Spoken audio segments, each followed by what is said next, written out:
오전에 수익을 내고 깔끔하게 매매 종료하는 법 있는지, 오전에 벌었던 수익을 자꾸 오후에 다 토해낸다고 하셨는데 저도 예전 초보 때 되게 이런 적이 많았던 것 같습니다. 이러면 오전에 매매를 하고 아예 끄는 게 맞는지, 근데 또 오전에 매매를 하고 끄면은 시장 흐름을 잘 못 보는 또 단점이 있잖아요. 그래서 이런 점은 어떻게 생각하실까요?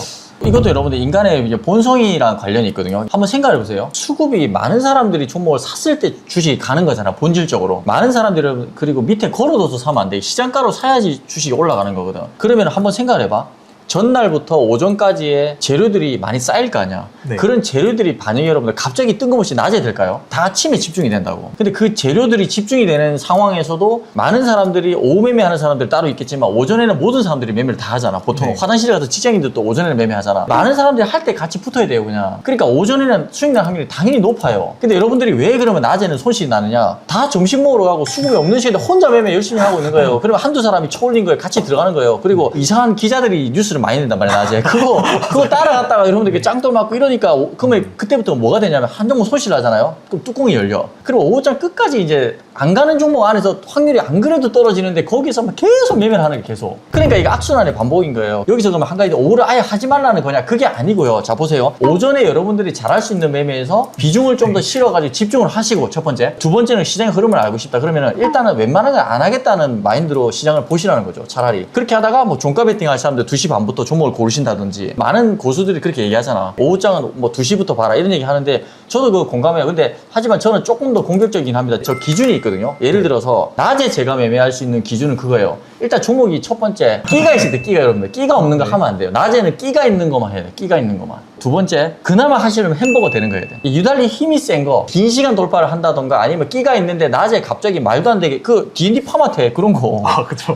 그런 거 매매해야 돼요, 여러분. 네. 저 그거 매매했잖아요. 인기도 매매했잖아요. 낮에도 매매해야 돼요, 좋은 거는. 다음으로 넘어가 보겠습니다. 종가 베팅을 하기 위해서 하루 종일 시장 흐름을 관찰하는 것이 좋은 습관인지, 또 시장을 보면서 감정과 내동을 다스리는 방법이 무엇인지. 근데 형님은 종가 베팅은 따로 안 하시죠? 종가 베팅 하지. 얼마 하시죠? 전에 그거 했잖아. 네네. 두산 에너빌티도 했었고. 근데 종가 베팅 같은 경우에도 이게 사람들마다 다 다르니까 네. 이거는 정답이 없어요. 정답이 없는데 정부에서 그냥 원전 네네. 그거 발표하는 재료가 있으니까 주가가 그날 바닥에서 의미 있게 올라왔고 수요일 날에 종가 베팅 그 들어갔지. 오후장부터 모아갔지 계속. 이거는 내가 이제 일봉 자리가 워낙 좀 안 좋다 보니까 많이는 못 사고 있대. 거의 5억 5천인가 정도 샀을 거야. 그리고 나서 다음 날에 그냥 2% 먹고 아마 팔았던 것 같은데, 이게 왜 샀냐면 재료 있었고 그 다음에 이 앞에 보면 3일 동안에 개인만 팔고 외인하고 기관이 계속해서 샀단 말이에요. 그리고 나서 의미 있는 그 라인을 뚫었잖아. 이게 65,000원 라인을. 여기가 6월 23일에 여러분들 이게 보면 장대 항목이 절반 있죠. 이 절반 정도 여러분들 선을 잘 그어보시면은 이 절반을 넘어섰냐 밑에 있냐가 굉장히 중요하거든요. 왜냐면 우리가 줄다리기 할 때도 운동회 때 네. 보면은 열심히 양쪽에서 으쌰으쌰 하다가 한쪽으로 기우는 시기가 있단 말이야. 네. 이 우량주라는 종목 여러분 굉장히 시가총액 큰 종목들은 한쪽으로 기울 때 그 관성의 법칙으로 잘 가요. 근데 다만 여기서 보셔야 될 게 수급이 좋아야 됩니다. 그 수급이라는 거는 무조건 개인이 많이 사는 거 네. 반대로. 왜냐하면 외인하고 기관이 컨트롤해야지만 갈 수 있는 시가총액의 종목이기 때문에 그런 것들을 보고 이제 저는 이제 매수를 한 거죠. 이거 같은 경우는 종가 베팅이라고 할 수 있는 거지. 사실 종가 베팅이라는 거는 일정이 있을 때 여러분들이 뭐 또 모아가시는 방법도 있고 너무 많아요. 너는 종가 베팅을 안 하지? 저는 거의. 그러니까 뭐 종가 베팅을 하려고 막 그 시간에 보고 이러진 않는데, 그냥 어쩌다 한 번씩 뭐 지금 살만하다 싶은 종목이 있으면 사긴 하는데, 저는 종가 베팅을 하기보단 좀 괜찮은 거 있으면 좀 아까 말씀 주신 것처럼 미리 모아가는 경우가 좀 더 많은 것 같습니다. 그래서 저 종가 베팅만을 위한 매매는 잘 안 하고 있습니다. 근데 이제 하루 종일 이분이 말씀하신 것처럼 종가 베팅을 위해서 뭐 볼 수도 있지만 그냥 하루하루 장 끝날 때까지 열심히 흐름을 계속 공부해 나가시는 거는 장중에 굉장히 좋은 습관인 것 같아요. 내동매매만 그렇게 안 한다고 하면. 그래서 이게 장중에 좀 실제로 흘러가는 흐름을 봐야지 돈의 흐름도 느낄 수 있고 훨씬 도움이 많이 되는 것 같습니다.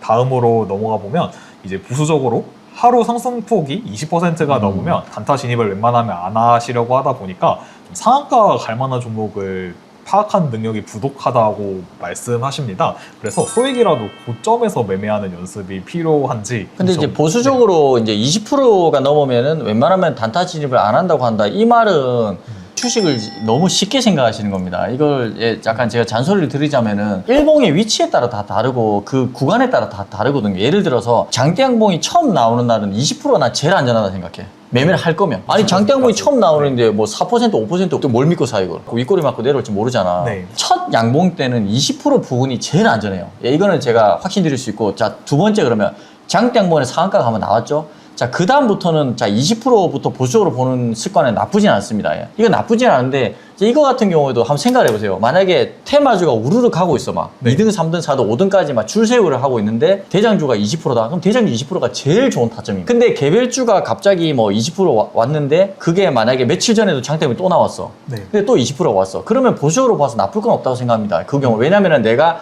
타점을 이미 15%쯤에 잡아야 되는 게 아닌가라는 고민을 해볼 필요가 있지 이때는. 너무 좋은 답변 주셨는데 저도 답변을 드리면 저는 이게 무조건 뭐 20%가 넘으면 안 하고 이런다기보다는 일단은 종목에 따라서 좀 다른 것 같습니다. 그래서 이게 대형 중지, 중소형 중지 이게 한 번 갈 때 얼마나 갈 수 있는 종목인지 이런 끼에 따라서도 다르고 저는 보통 이게 20%가 넘는 종목 같은 경우는 오히려 저는 상해에 근접했을 때 매매를 좀 더 잘 하는 것 같습니다. 그래서 보통 상한가에 한번 근접을 하면 이게 테마가 완전 무너지지 않는 이상 오히려 좀 잘 안 떨어지는 성향이 있더라고요. 그래서 20%대라면은 오히려 상에 근접했을 때 다음 날까지 노리고 뭐 매매를 할 때가 좀 더 많은 것 같습니다. 왜냐면 너도 27%뭐 아니면 20% 위에서 많이 사더라고 인기도. 네, 맞습니다. 오히려 더 안전할 수 있잖아 사실은. 완전히 이제 테마고 확실히 좀 센 상황이고 그러면 오히려 좀 많이 올랐을 때가 안전한 상황도 있습니다. 그래서 이거는 좀 케이스 바이 케이스로 볼 수 있을 것 같습니다.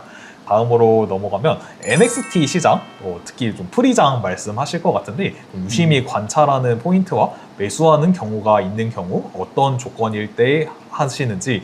일단 저 같은 경우는 NXT에서는 특히 프리장은 거의 매매를 안 합니다. 그래서 일단 매수는 진짜 거의 안 한다고 말씀드릴 수 있고 보통은 전날에 상장한 종목이나 또는 오버나잇에서 가져온 종목 매도하는 거 위주로 하고 있고 그리고 가끔씩 매매할 때는 시장이 진짜 불장일 때 이럴 때는 매매할 때가 있습니다. 그런데 안 그러고서는 굳이 뭐 NXT에서는 좀 개인들끼리 주고받기도 하고 좀 예상하지 못한 대로 갈 때가 많아서 매수는 안 하고 좀 매도 위주로 보고 있습니다. 저 같은 경우는 NXT 저도 잘 안 하긴 해요. 왜냐하면 여기서 매매했고 한번 꼬여보니까 네. 정기장에서 흔들리더라고. 이게 아침에 매매할 때. 어. 그래서 내가 세운 루틴 중에 하나가 8시부터 9시 사이에는 내 카톡에다 적어놓은 신법들 나는 읽어요. 예. 거실 그냥 왔다 갔다 하면서 네. 읽으면서 마음을 다스립니다. 장 시작 전에 마인드 컨트롤하고 내가 항상 실수하는 부분들 명심 한번 하고 이런 것들 조심하자 이런 것들 조심하자 이거 계속 읽어요. 9시까지 1시간 동안. 근데 어쩔 때 내가 그걸 못할 때가 있잖아. 네. 어떤 이유로 인해 가지고 가끔씩은 쿠팡에서 아침에 로켓 배송 오면 그거 뜯는다고 좀